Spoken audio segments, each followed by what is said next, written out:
What's up, everybody? Welcome to the Big TCG Show. Today, I wanted to take some time and talk about a subject that makes some people mad, makes some people happy, and there's no real in between. So, like the video, share, subscribe, do all those cool things. If you got any topics that you want me to make a video on, please let me know. So, I just quickly want to talk about trading card games being investments. Now, I understand a lot of people are like, oh, go to the stock market, go get a job. First and foremost, I agree. The stock market, if you really want to make money, you need to go there. This is not financial advice. Go find somebody who can teach you how to make money, and that's their profession. You go and do that. I personally invest in myself, and one of the things that I noticed that most trading card game players don't realize is you can use the stock market to invest in the TCGs. And a lot of you are like, what are you talking about? First of all, Nintendo, Hasbro, Bandai, and Konami are all publicly traded companies. You can literally buy in. I'm going to put the ticker symbol of these up for those who, just want to go look and see more of what I'm talking about. It's like I said before, this is not investing advice. Do with what you want to with your money. So, for those of you who are new, why do people say trading card games are investments? So there are a few reasons. One is, and I'm going to break this down by game. One is you have the reserve list in Magic. These are cards they're never going to reprint. Well, they say they're not going to reprint it, but they kind of have. Then you have, for Yu-Gi-Oh, Ultimate Rares. So when a card is printed as Ultimate Rare, they're only going to print it in that foiling one time, and that's it. Now, it'll be different foilings if it's your favorite one. I used to, sell some bulk, trade up some money, put that into like a cheap Ultimate Rare, and then eventually go up. So if the card for some reason hit $100, I'll sell it, and I've only put $30 into it just so I can use it to buy more boxes. But these markets are very volatile. They can crash at any time. Then let's look at Pokemon. So Pokemon, when something's out of print, that's it. So the older something gets, the bigger the fan base gets, because humanity just keeps getting bigger. The higher the price gets as, supply goes down and demand goes up. Which, why people steal from stores, which don't do that. Don't go to jail. It's not worth it. There's no men, women that you want to deal with in jail. There's definitely no Pokemon cards in jail. Just go be a legal reseller like me, or open up a game store. Now let's look at Flesh and Blood. So Flesh and Blood, quote unquote, has a pseudo reserve list, and the reason I say that is being started by a former Magic the Gathering player and wanting cards to hold value and wanting to still be able to reprint cards and not causing people's collections to drop down to zero. LS has decided that when a card is originally printed as a rainbow foil or a co-foil, which is the same as etched foil in Magic, Ultimate Rare, and Yu-Gi-Oh, that they will not reprint them in those foils after the first set that it was printed in. So, for instance, if you have a co-foil, we'll just say Balance of Justice, it's still going to be worth a lot more than any of the reprints that are non-foil. And the only way for you to get a full version of Balance of Justice has to have new artwork. Now, seeing as how they're not going to be reprinting the old artwork now, that means the prices are going to go up. It also can be said for the white border tunic cards. There's going to be less white borders than black border cards since they're not doing that no more. So, them doing this makes, buying a random pack and pulling the big bomb, that heavy hit that everybody wants to pull. And it happened to me. The card pictured above at the making of this video was worth $400, and I only just bought one booster pack just because I didn't really buy much of that set. And I was like, well, let me get a couple more commons out of it I can get, and I pulled a great card. And I know for a fact that this version is not going to get reprinted again. So I'm just like, let me just hold on to it for now. So like you can make money from doing trading card games, but you have to have a strategy. A lot of people just want to buy a lot, pull the big hits, throw the commons away, and then just keep rinse and repeat, which I understand that strategy. I respect it. You know, a lot of people do that with sports cards. Mine's a little different. I resell commons for the sole fact that I know that there are going to be people who come in later in the game and that want to play the game, or they're collectors who want master sets and they want everything. They will literally buy all the commons that you have. And I'm not saying that like, oh, I'm going to buy like all 5,000 commons.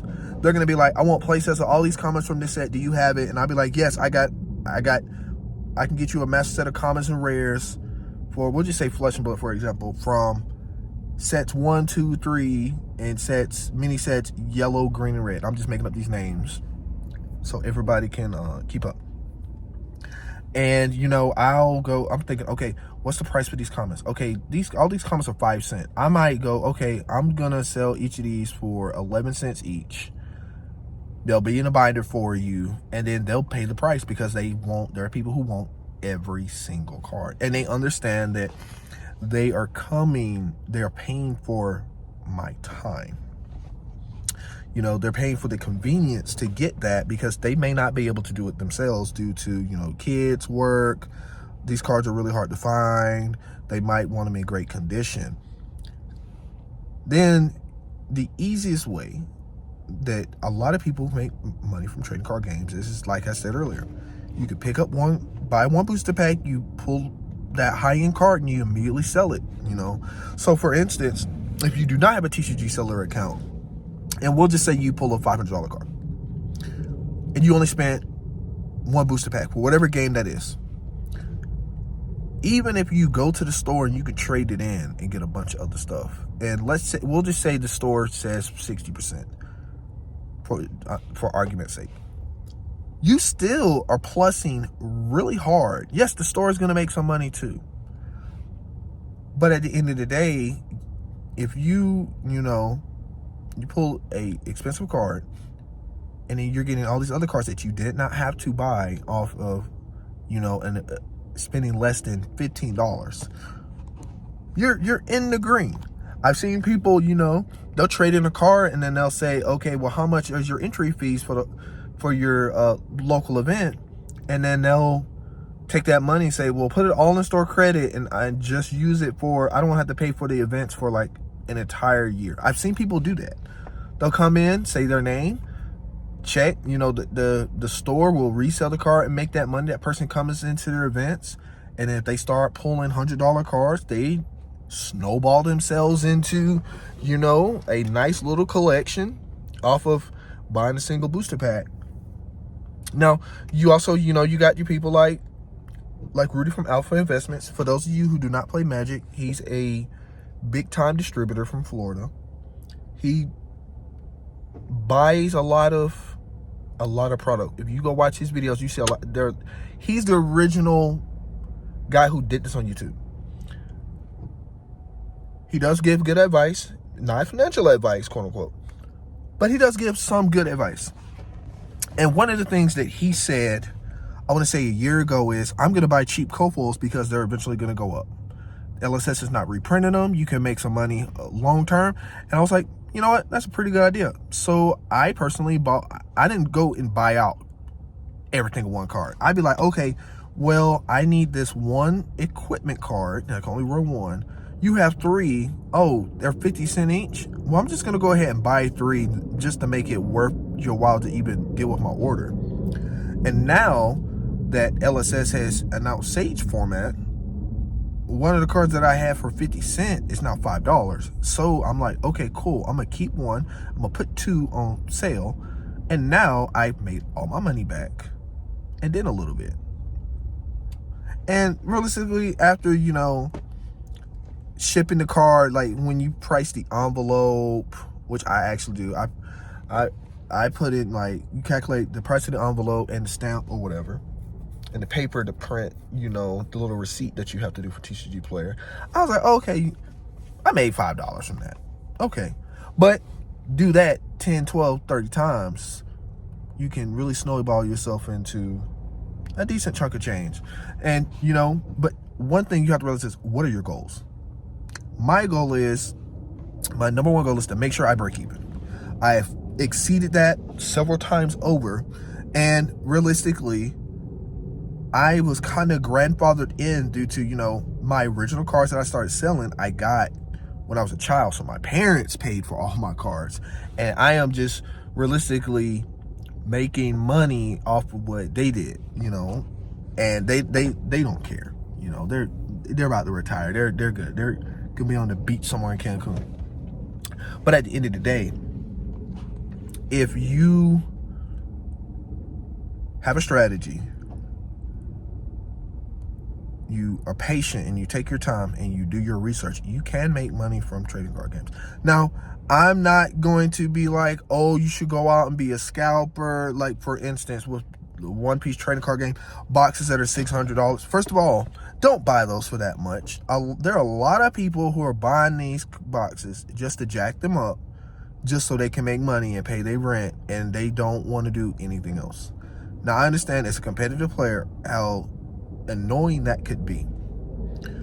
So being a player who, got gypped by scalpers because I couldn't get a card for a actual decent price. When it comes to selling online, I personally do not allow somebody to buy out all of my inventory of a card if it's like in a stupid amount. So like, for instance, we'll just say I have 50 Pikachu cards, and it's Pikachu suddenly for any random reason is a competitive card now. And it's all of a sudden, the price is going up and up, and then someone goes, I'm going to buy all 50. No, you're going to get 4. But personally, I don't even do that. I will artificially reduce my number and go, okay, I'm going to put 10 out. Or not even 10. I might do like 9.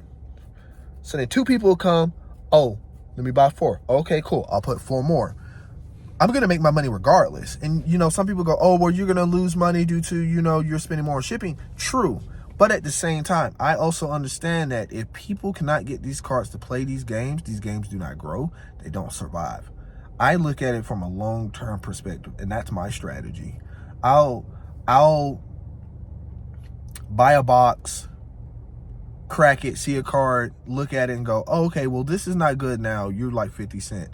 Let me get a bunch of y'all because they said X, Y, and Z. This card's probably going to be good in a year or two. And then if it goes up, I make money. I watch market watch videos. They're pretty good. And realistically, that's where you should start. So if, for instance, we'll just say you're in a Yu-Gi-Oh. If you're watching Yu-Gi-Oh and you want to start flipping cards and you got a bunch of bulk, watch some market watch videos and look at what's going up and what's going down, what you do not have. So for instance, you can wake up one day and we'll say you have I'll use this as an example. I had 2 ultimate rare first edition Stalos, the Fire Monarch. I had these cards for decades. They're just sitting in the binder. I looked at the cards. Oh, y'all are $10 each? Okay, cool. I'll just put you in. Nothing happened. The next time I noticed these cards, I had to sell for $100 because they had jumped up to 50. I was like, oh, wow.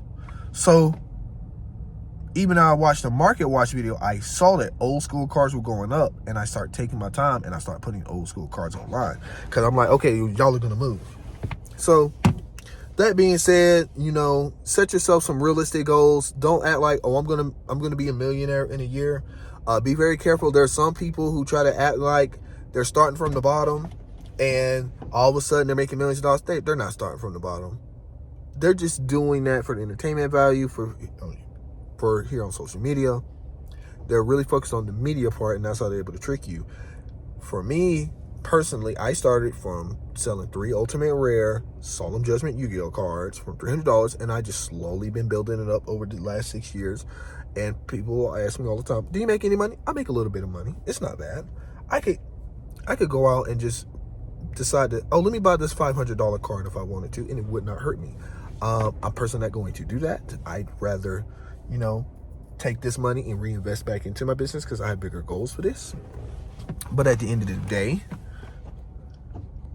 I'd rather play the game than sell and collect. My ultimate goal right now, and the reason I still resell, is to reduce the cost of this hobby of mine. I like to travel. I like to have a playset of everything I need. So on the competitive circuit of Flesh and Blood, I am good to go.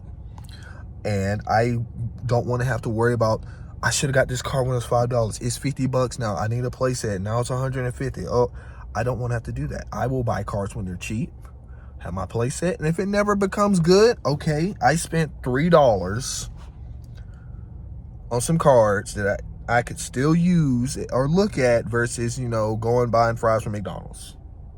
But that's me. But at the end of the day, I want you to have fun.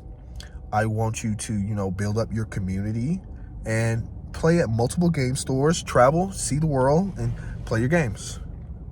And hit that subscribe button if you're still here.